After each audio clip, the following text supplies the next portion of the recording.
Part 1. Intruder on a Detour. It was June 7 years ago, around 10 o'clock at night, when my home phone rang. I distinctly remember how the ring itself felt strangely alarming. It was Baba Kun, a musician friend of mine. "Something's not right, can't explain it over the phone.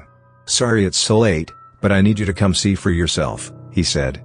At the time, Baba Kun had just moved into a single house near Kawagoe as a sort of band dormitory. His voice over the phone sounded more serious than usual, giving me an uneasy sense of urgency. But he's an old friend, and I couldn't just refuse. I decided to head over. The moment I stepped into the entryway to leave my house, someone suddenly knocked on my front door. When I opened it, there stood my friend Kayano-kun, holding a large bottle of sake, and ishobin. I told him that I was on my way to meet Baba Kun, and he said, "I've met him a few times before. I don't think you should go alone, so I'll come along." We got into my car, and as we drove, we chatted about how he'd ended up appearing right then. Apparently, he was free that day and suddenly felt like seeing me. Kayano-kun has always been pretty sharp. He says the moment he saw my face, he knew something was going on. He also knew, through me, about the various troubles that tend to follow Baba Kun. He's the kind of person who often gets tangled up in weird incidents. This time, though, we both felt something different from his usual misadventures. We'd been driving for about 30 minutes when, out of nowhere, Kayano-kun shouted, "Uwa!" Startled, I asked him what happened. In that split second, I saw a giant, bright red guardian deity, at least 50 meters tall, standing in the middle of the road up ahead, arms raised as if to say, "Don't come any closer." At the time, he knew very little about Buddhist statues, so he simply called it an Io. Later, when I showed him some picture books of Buddhist images, he said the figure most closely resembled a standing statue of Fudo-Mu, one of the Mu deities. Since it was our first visit, we had asked Baba Kun to meet us at the station nearest his new place. We picked him up at the station and asked what in the world was happening. He said, "The rent for this 2-story house was really cheap, so I thought it was a great deal, but something is definitely off. Just come and look for yourselves, then tell me what you think." When we arrived, we found that the house was located in a small development of about 10 homes, flanked on 3 sides by a patch of woodland, with a highway running right out front. The side that wasn't enclosed by trees faced the street, and it was on a corner lot. The place was maybe 10 years old. I got out of the car and snapped a picture of the house right away. It was a muggy evening, that kind of sticky heat you get during a break in the rainy season. My honest first impression as I stood there was, "Oh man. You're stuck." Let me list what struck me about the house's exterior. All of the weeds on the property were growing outward, toward the outside. In the southwest corner of the lot were 3 trees, each about as tall as the second-floor eaves. Of those 3, the one most to the south was dead. Even though these were all houses from the same subdivision and presumably built around the same time, this house alone looked notably worn down. We noticed the next-door neighbor peering at us through a screen door as we entered the house. "It's a real dump, but come on in," said Baba Kun, ushering us into the entryway. The moment I stepped inside, I thought, "Ugh, what is this smell?" Right away, Kayano-kun said aloud, "Do you have a cat?" I agreed, and then Baba Kun replied, "We don't own one, but there are some cats around here. Do you smell them?" I knew it. No matter how much we clean, we can't get rid of the odor. From the entryway, the staircase was immediately to the left. A straight hallway extended from the west-facing entrance to the east, ending in a dead end that branched off right, southeast, to the dining room and kitchen, and left, northeast, to the bathroom. He led us to the band's rehearsal room on the right, southwest, side as you enter. "Wow, it's chilly in here." "No, cold." "Is the air conditioner on?" "No." "Windows?" "They're closed." Outside the window, something seemed oddly noticeable. On closer inspection, it was that withered tree. "This is the most livable room on the first floor," said Baba Kun. While the band's manager, one of the girls, went to make some tea, Baba Kun started explaining the situation. "People sometimes have nightmares if they sleep on the first floor. When everyone's upstairs, they hear voices from downstairs. Sometimes they hear footsteps coming up from the first floor, but no one ever appears.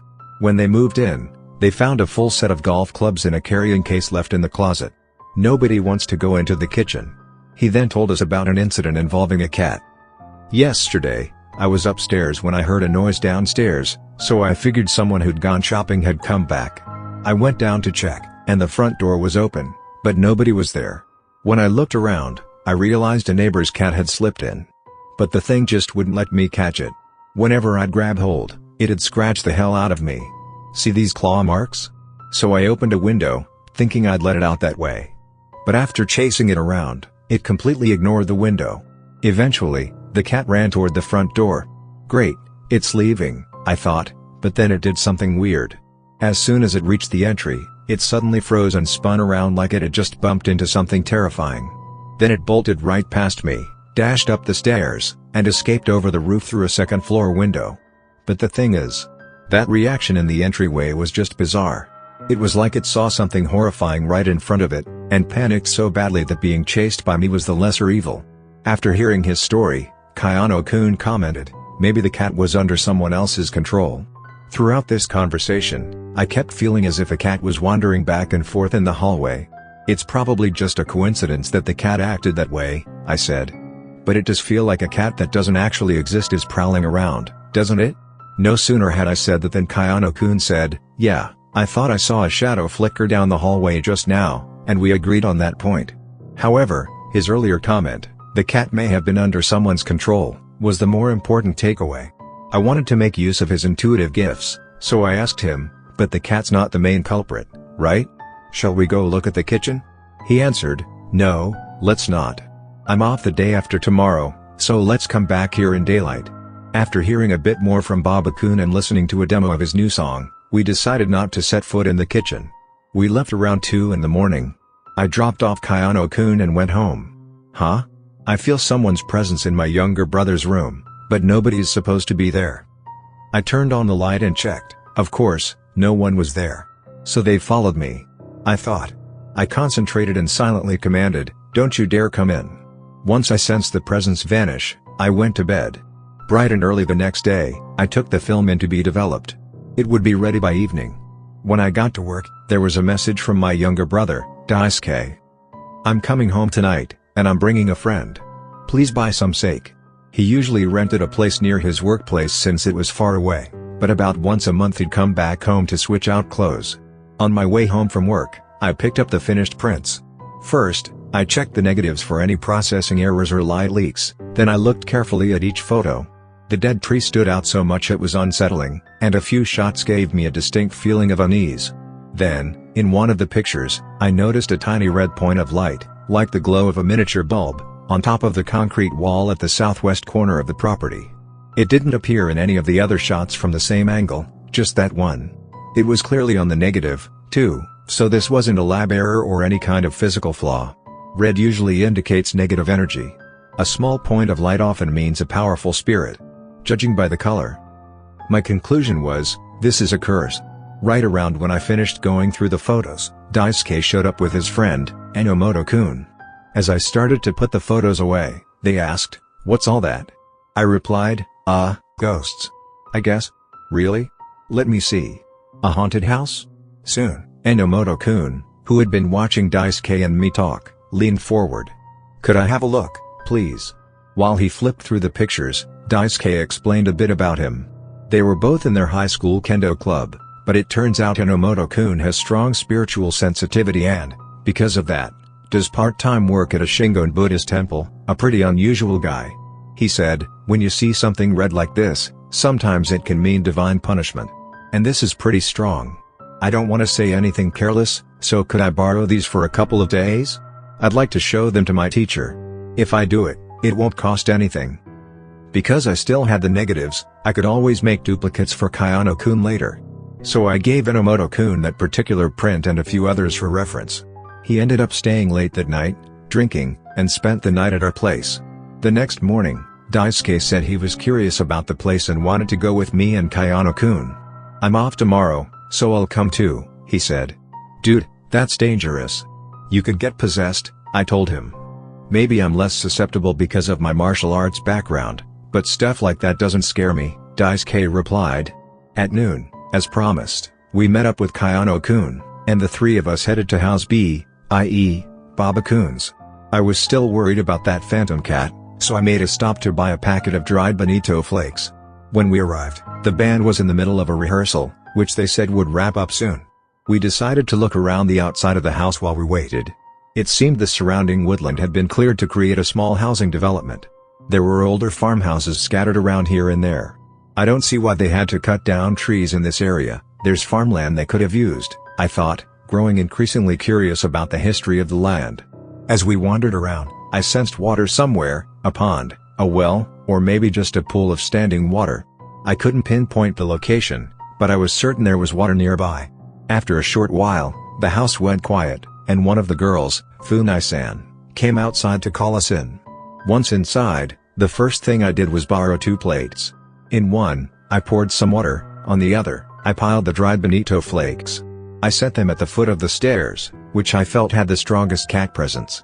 Then, crouching down, I pressed my hands together in silent prayer. Don't linger here. Move on.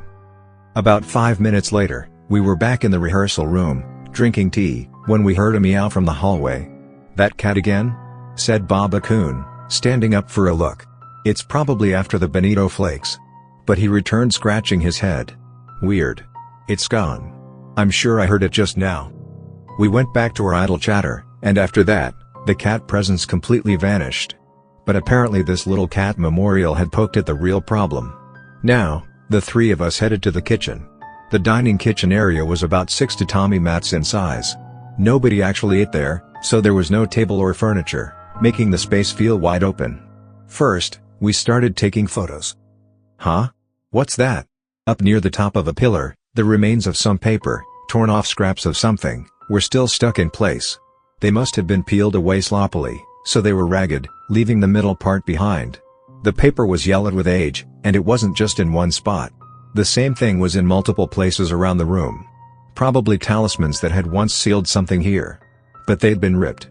The most intact scrap had a strangely dark center, like a black image or drawing. A black dog? Mount on take? My feet are tingling. Something's here, I muttered. Then I asked Kayano, do you feel anything? My feet are stinging, like they're prickly, he answered. Right. Same here. Which spot feels strongest? I asked. Around the sink, I think. Thought so. We agreed again.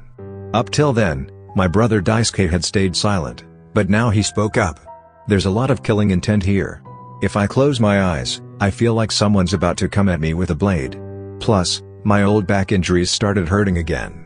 Like it's poking at my weak spot. It's the same feeling I got in Sekigahara on our school trip. Usually, I'm not bothered by things like this. But this place is different. What the hell is in here? It'd be dangerous if we tried to figure it out right now. Let's do that later, I said. I was thinking, no way we can fix this. Too big to handle. Let's tell him to move out. So as I tried to take a few more pictures, Kayano-kun said, I'm starting to feel sick, I'll go wait in the other room, and left the kitchen. Daisuke said, me too, so I followed suit. When we got back to the rehearsal room, we found Baba-kun lying down, apparently asleep. He was working on band scores until dawn, said Funai-san, draping a small towel blanket over him. Doesn't look like he's sleeping very peacefully, though. Before long, he began tossing and turning, groaning like he was having a nightmare, mumbling incoherently. What? Peering carefully at him, I sensed a presence, something looming over him. Almost like a shadow perched on top of him. I turned to Kayano and asked, what do you think? Looks like sleep paralysis, doesn't it? He said. He has a knack for these things, so I was sure he was right. While he's awake, he's too strong-willed, so whatever's haunting him waits until he's exhausted and dozing off. Funai-san said, should I wake him up? And tried shaking his shoulder, but he wouldn't wake and kept moaning. Wait a minute, I stopped her. If his consciousness is out, that's dangerous. Don't force him awake. He might not make it back. Just then, Kayano exclaimed, whoa! Something just moved on top of him. He stretched his hand about 30 centimeters over Baba's back. Ah! Kayano snatched his hand back. God, that was chilling. You try it, he said to me. Realizing that Kayano had seen the same thing I sensed, I thought, this is bad. It's affecting both of us now. But I mimicked him. I slowly reached out my hand, letting it pass through the outline of the shifting shadow. It felt icy, like sticking your hand into a fridge. The presence didn't budge. Slowly, I pulled my hand away, and the chill vanished. Whatever it was didn't move. See? It's cold, right? Kayano whispered. There's no draft or anything here, so it really is something. He looked uncharacteristically serious. Since the thing showed no sign of letting go, I traced the Kuji, 9 symbolic strokes, for exorcism. Maybe it worked, the presence vanished, or at least retreated. After that, we shook Baba again, and he finally woke up. The moment he opened his eyes, he said, "Oh, I'm exhausted. Was I having a nightmare?" I could feel someone shaking me, but I couldn't snap out of it. That's the 4th time I've had that same dream. I only get it when I nap down here, never upstairs. Did I say anything? You were mumbling, like answered Funai-san. Really? Huh? I felt like I was shaking my head no. You want to hear about it? He asked, rubbing his eyes. Then he began describing his dream. Part 2. The essence of the dream Baba-kun had. All of a sudden, I find myself sitting in a large tatami room, about 30 mats in size. There's no electric light, and the architecture is old, like something out of a period drama. After a while, a little girl appears. She's around 5 or 6, very cute, wearing a reddish kimono. It looks like the kind of outfit you'd wear for Shichi-go-san. Her hair is neatly done up, like the daughter of a samurai family in some historical drama. She comes up to me and says, "Play with me, Oni-chan." I do want to play with her, but there's this dread, like I mustn't leave this spot or I won't be able to get back. So I tell her, "Why don't you go play outside?" But she keeps at it, insisting, "Play with me, play with me." Finally, I think, well, maybe just a little, right here. As soon as I start to give in, she smiles and offers me a small beanbag toy she's holding. What do I do with this? I wonder, as I'm about to take it. Just then, a woman's voice, maybe her mother, echoes from somewhere deeper in the room, "You mustn't just play around." The instant that voice rings out, the girl's smile vanishes. She goes pale and tries to hide behind me. "She's calling you, if you don't go, you'll get scolded," I say, but the girl grows more and more frightened and looks like she's about to burst into tears. At last, the mother appears from the far side of the tatami room. She's in a kimono, with a tall, slender figure. At first, she's too far away to make out clearly, but as she comes closer, I see that she's quite beautiful. She looks kind, I think, and turn around to look for the girl, but the girl is gone. Huh? I think, puzzled, and face the mother again. Except now, her beautiful features have vanished, replaced by the face of a Hana demon. Overwhelmed by terror, I think, I've gotta run. And that's when I wake up. Just as Baba-kun finished telling us about his dream, the other band members came downstairs from the 2nd floor. They were heading out together to discuss an upcoming live performance. We all started to gather our things to leave when, suddenly, we heard rapid footsteps, tap tap tap, like someone running back and forth above us. Everyone froze for a moment, exchanging glances. "You guys heard that, right?" "That's the 2nd time," said Baba-kun. "Nobody's upstairs right now, right?" All the band members nodded. Then, without missing a beat, Kayano said, "If it were an adult, you'd hear heavier footsteps, like thump thump." That sounded like a child. When a kid runs around upstairs, that's exactly the sound it makes. We waited in silence for a while, hoping to hear more, but nothing else followed. Eventually, everyone headed out, and we, too, made our way home. Once I got back, I took out the photos and such to try to read the situation behind the scenes. The main presence prowling around the 1st floor, I'm keeping its true nature under wraps. Although it's bound to the land, it can also wander, so it's dangerous for anyone too spiritually in tune, was the vengeful spirit of someone from about 1,300 years ago. Originally, it didn't belong to that land, it was more like an evil spirit that came along with an unfortunate family, bearing deep karmic ties, and then settled there. Over time, it drove that family to disaster and, in the process, trapped itself in the land by creating a powerful barrier of negative energy. This negative barrier basically pulls in anything it can catch. In the photos, I saw plenty of drifting spirits that had been caught up in it, presumably along the way. And in their midst was one decisive catch. At some point, a resident there lost his mind and did something unbelievably awful. During a remodel of the house, a roadside deity statue had been in the way, and he actually threw that stone carving into a well. Even in more modern times, your average person would never dream of doing such a thing, so he must have been in a truly deranged state. To make matters worse, that well was simply filled in afterward, leaving the statue buried down there. Enomoto-kun had mentioned that this might be divine punishment. Indeed, that possibility seemed very likely. Inside the barrier formed around the main presence, That desecrated statue had become a powerful new core, like a second black hole within the first. The little girl was a newer victim who'd been drawn in by that gravitational pull, a child from a family that lived about 150 years ago. Her mother had been consumed by that vengeful spirit, and the girl herself suffered greatly, eventually falling ill and passing away elsewhere. But her lingering regrets remained locked here. As for the cat, it had been a pet she adored. Either way, purifying this place was utterly impossible. The best option was to move out as soon as possible. I called and told Baba-kun as much. "It's a matter of life and death," I said. "Get out of there." But they had just spent all their savings on the move and couldn't afford to relocate again right away. They were fed up with the constant eerie phenomena and had hoped maybe a cleansing would take care of it. When I said, "No way," he replied, "So it's that bad?" Got it, and vowed they'd do whatever they could to save up and move. 2 months later, they managed to move out, but not without taking some serious losses first. The chain of spiritual disturbances tore apart their personal relationships. Of course, we didn't escape unscathed either. That very next evening, Enomoto-kun called with an update. After going to his part-time job at the temple, his teacher took one look at him and immediately demanded, "Where have you been?" Then the teacher pulled him into the main hall of the temple. "I'll purify you," he said, "sit over there." A person can't see what's clinging to his own back. He rarely bothered with an exorcism for normal wandering spirits, because those usually just dropped off naturally once inside the temple. The fact that he took the trouble meant this was something serious. Then, after it was done, his teacher said, "You've gotten yourself involved in something very dangerous. Stop now." So Enomoto-kun showed him the photos I'd given him and explained the whole story. The teacher examined everything and concluded.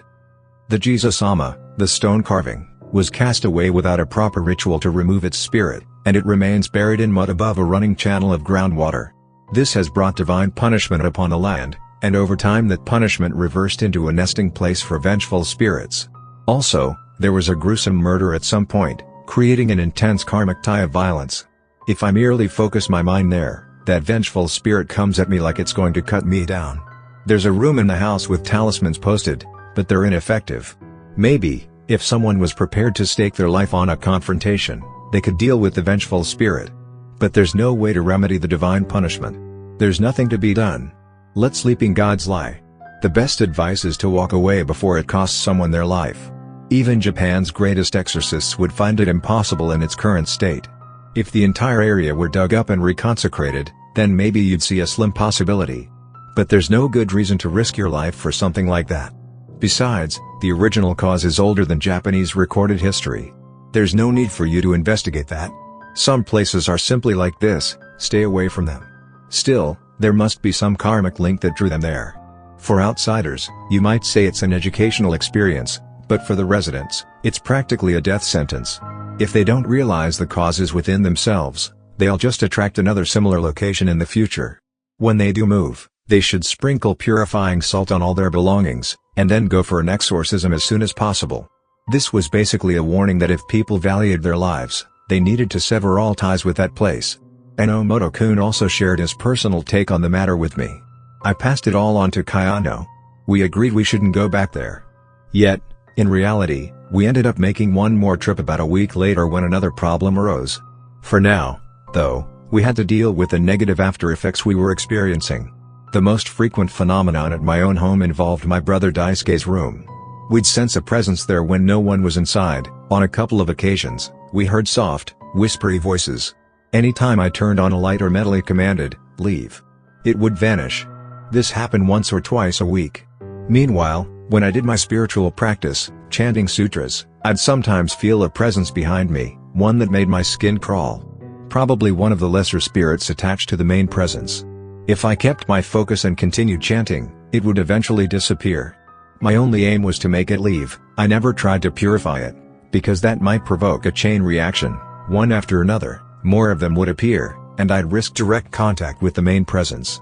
Attempting a true cleansing would be unthinkable. Kayano suffered ill effects too. When he got home from work and dozed off, he'd find himself sitting on tatami somewhere. Immediately, he got a bad feeling, realizing it resembled the same tatami room that Baba described in his dream. He suspected the little girl would show up, followed by her terrifying mother. But no sign of them. He started thinking, this is a dream, I need to wake up. Then, just as he was about to surface, he heard footsteps approaching from deeper in the tatami room. Is it that Hanya-faced mother? Overcome by a fear beyond words, Kayano prayed, "Please, gods, Buddhas. Grandpa." That seemed to save him at the last second. He managed to wake up. At the time, he didn't realize what that figure was. When I told him, "That's the main presence," he gasped, "What? That's the thing that slashes at people? You're serious?" And fell silent for a while. Thankfully, he only had that dream once. Putting together what I sensed with his description. It's horrifying. Even now, I hate to remember it. To be honest, writing about it makes me want to stop. Please cut me some slack. Our troubles even manifested physically. I started getting a heavy feeling in my shoulders and numbness in my fingertips, clearly from stray spirits I'd picked up. Normally, I'd repel or shake them off easily, but they'd exploit those moments when I was dozing off on the train after work. Once I let them cling to me, I'd suffer nausea-inducing shoulder pain until I managed to exorcise them. And if that pain toppled my health completely, that would be their chance to really dig in. I had to pay extra attention to my physical condition for a while. I rarely get sleep paralysis, but I was hit with it a few times in short succession around that period. As for Daisuke, his old back injury from years before flared up again. He had his own karmic issues that led to the back trouble in the first place, and these spirits kept attacking that weak point. That's one of their usual tactics. Whenever he told me his back hurt, I'd have him lie face down, and sure enough, I could feel the heat being sucked out of that area. I'd sweep away the attached spirit, restore his energy flow, and the pain would disappear. But a few days later, it would come back again, forcing him to return home for more. This cycle of pain, relief, pain continued until we all finally cut ties with that cursed land. Still, it did force him to come face to face with his own weaknesses and karmic baggage, and since then, he's been far more humble and thoughtful. Oddly enough, despite his frightening ordeal, Kayano seemed to have it easiest in terms of physical impact, mild shoulder stiffness and a bit of nasal congestion. Likely he was under strong protection from a guardian spirit. Now, about that final summons. The second time we went to see Baba's place was a week later. After that, some time passed, and one evening, while Kayano was hanging out at my place, Daisuke came back with Enomoto in tow. Naturally, we ended up having an emergency time to flee the haunted house meeting.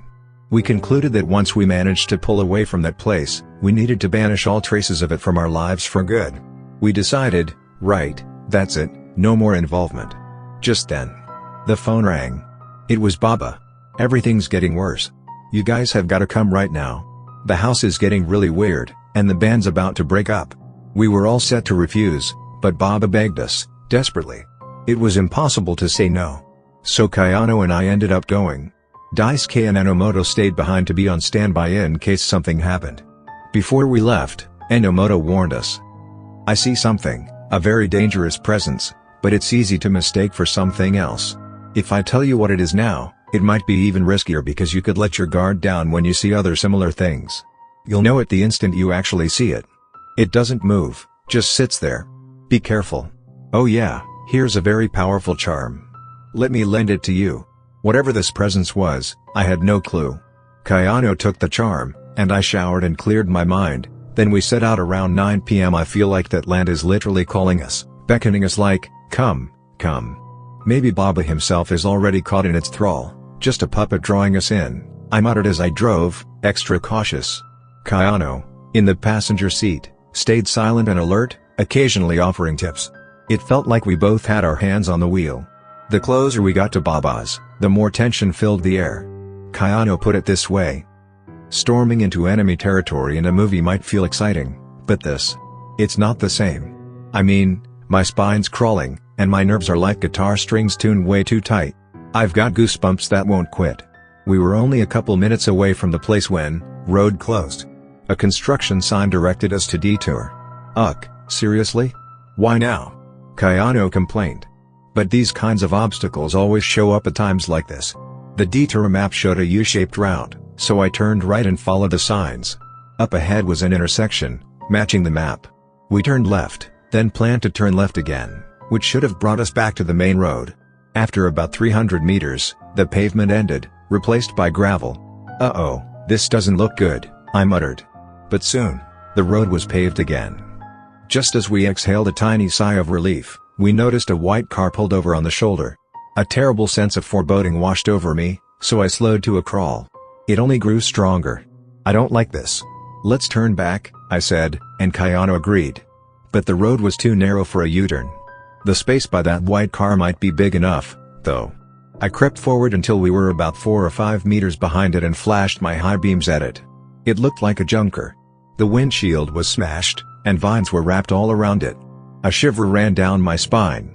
It's that, I thought. I knew we shouldn't get any closer. The instant I hit the brakes, Kayano shouted, "No. Stop. Let's go back." He must have felt it too. "I'm reversing out," I said. "Watch the shoulder." I backed us out to the gravel road, made it back onto the paved route, and found a place to make a U-turn. We retraced our path. Partway back, we noticed another possible detour we'd missed, maybe because it was unpaved. We dismissed it as a side street. Just then, a local-looking mini truck came from the closed-off direction, turned onto that unpaved route, and drove on. "That must be the real detour," we said, following behind at a safe distance. Within a minute, we were back on the main road and soon arrived at Baba's. After we parked, we asked Baba about that other route. I drew a quick sketch showing where we'd spotted the abandoned car. "That road just hits the highway fence and ends," he said. "I've never gone down there, but there's no outlet. Did you see the highway wall or anything?" "No, we didn't notice a wall," I answered. "You can get stuck around there, the shoulders can cave in. Maybe it's farmland or something. I've heard it's dangerous." Another band member, Goto-kun, chimed in, "I've actually taken my bike in there. It ends at that wreck. Past the car, it's all overgrown. At least that's how it was during the day. But yeah, it's spooky. A piece of it was paved in concrete, not asphalt. There's an abandoned house out there too, totally looks haunted. Didn't you see it?" "Maybe not, it's dark at night. Maybe there's a grave or something." Remembering Enomoto's warning, I borrowed Baba's phone. "Hey, Daisuke? Can you put Enomoto on?" "Enomoto? So that object you saw, was it a car?" "Yes. It's that white car, where I sensed a massive swell of spirit energy. If you get too close, it'll drag you in." "But you realized it right away, didn't you?" "Well, we got close, maybe 4 or 5 meters. "What? That's really close. You guys are lucky. Over there, your sight tends to dull or get blurry, so be on guard. I didn't tell you in advance because a random white car is too common. If you went around suspecting them all, you might drop your guard at the worst moment. Better you recognize it the second you see it for real." Unfortunately, or maybe fortunately, we never learned the truth about that road. After everything ended, we had no reason to investigate further, nor any desire to. It was probably connected to that whole property mess, no doubt. Even though I'd been mentally fortifying myself against spiritual interference, the force of that land was strong, and we came dangerously close to being ensnared. Once other band members left to get some late-night food, Baba told us what had been going on over the past week. 3 days earlier, during heavy rain, lightning struck nearby, frying his synthesizer and erasing his sequencer data. The synth was a total loss and had to be replaced, forcing another big expense. Now he wasn't sure if they could afford to do next month's show. Their guitarist and arranger, Hayama, was having an affair with a married woman named Ikue, causing him to lose his focus on the band. Apparently, another band was trying to recruit him. Side note, I saw a photo of Ikue, and wow, she was quite the bundle of karma. She had extra stuff in one picture that Enomoto later confirmed. Her eyes aren't human, she's being controlled. Interestingly, Ikue was the one who recommended that real estate agent to Baba. Maybe the landlord profits from frequent turnover, each new tenant paying fresh fees. Ever since he stopped sleeping on the first floor to avoid the recurring dream, he started feeling a weight pressing on his chest upstairs. It wasn't extremely heavy, and if he opened his eyes, it vanished. He suspected the little girl. Good guess. After laying out a futon and going downstairs for a while, he'd come back to find the futon looked occupied, as if someone had been lying in it. The sheets felt slightly damp, like from sweat. Twice, around 2 in the morning, he heard someone going up or down the stairs. When they walked around the yard outside, it felt like hands were grabbing at their legs, making it hard to move. If they spaced out too long, they'd come to their senses only to find themselves frozen in place. Every band member had experienced this more than once. I told him plainly, "Your life's on the line, so moving out has to come first. If you die, you can't make music.